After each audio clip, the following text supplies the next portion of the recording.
Many people ask, and I've been asked this before, why do you guys put your face on the ground?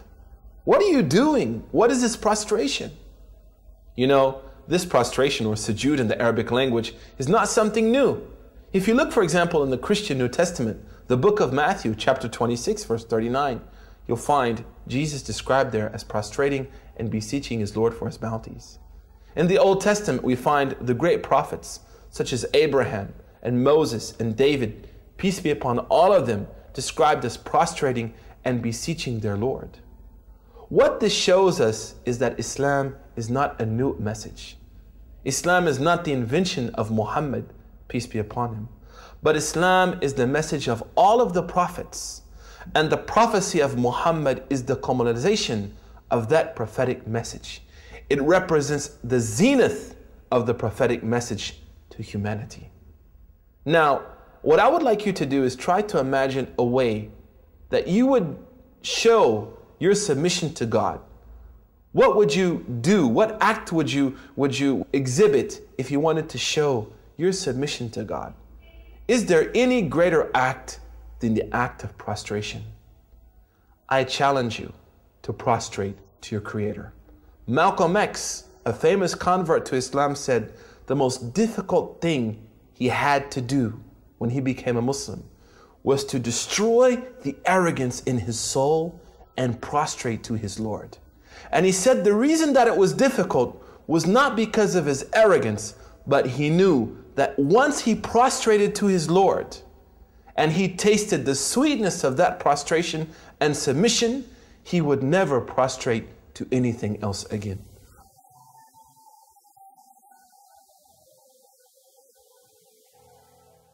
And he, Jesus, went a little further and fell on his face and prayed. The Bible, Matthew 26:39. Allahu Akbar, Allahu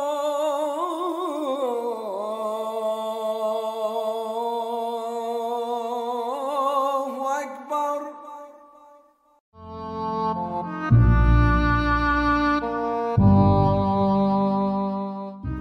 A Muslim is supposed to pay a financial obligation called zakah.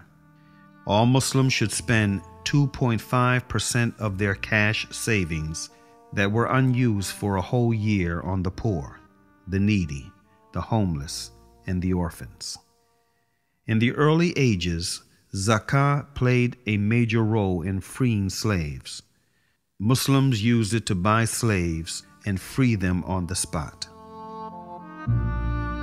5 to 10% of any agricultural income. 5% is the percentage applied on those who have irrigation systems.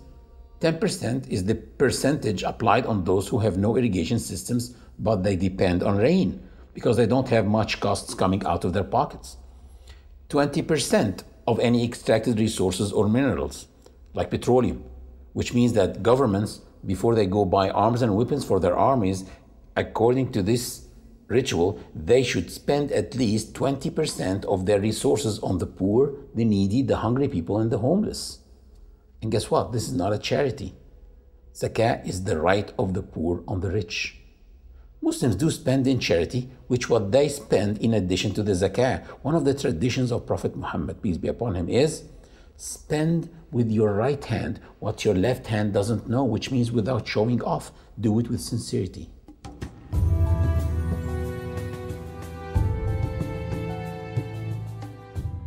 Muslims fast the month of Ramadan, which is the 9th month in the lunar calendar. In Ramadan, Muslims do not eat, drink, nor engage in any sexual activity from dawn till sunset.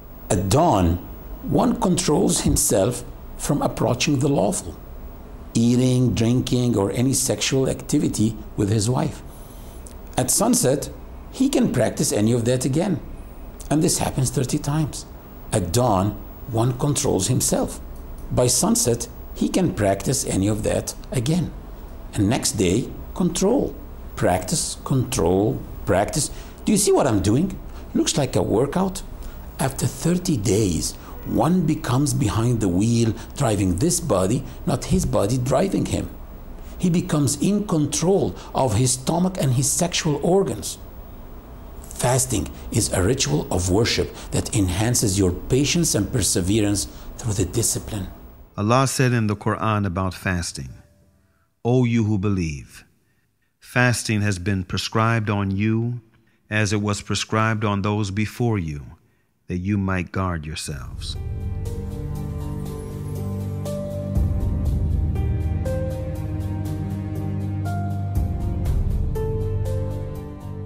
Hajj, or pilgrimage, is an obligation once in a lifetime only on those who are financially and physically able.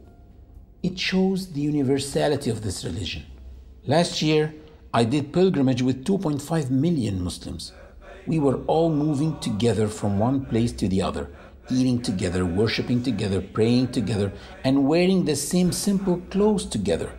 Anyone besides you can be a millionaire, an owner of a chain of restaurants in his country, or a very poor person. Nobody knows, simply because we are all the same. Hajj has changed the lives of so many people, like Malcolm X, who struggled for the rights of blacks in the United States and suffered from discrimination and racism, which in turn led him to have a negative perception of white people.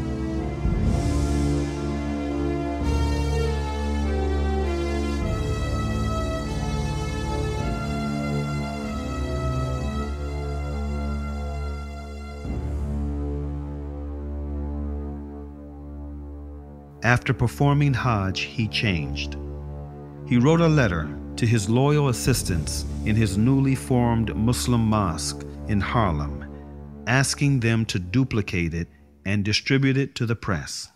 He wrote, "In pilgrimage, during the past 11 days here in the Muslim world, I have eaten from the same plate and drank from the same glass with fellow Muslims whose skin is the whitest of white, their eyes are the bluest of blue, their hair is the blondest of blonde, and in their actions, and in their words, and in their deeds, I felt the same sincerity of the black people of Nigeria, Sudan, and Ghana."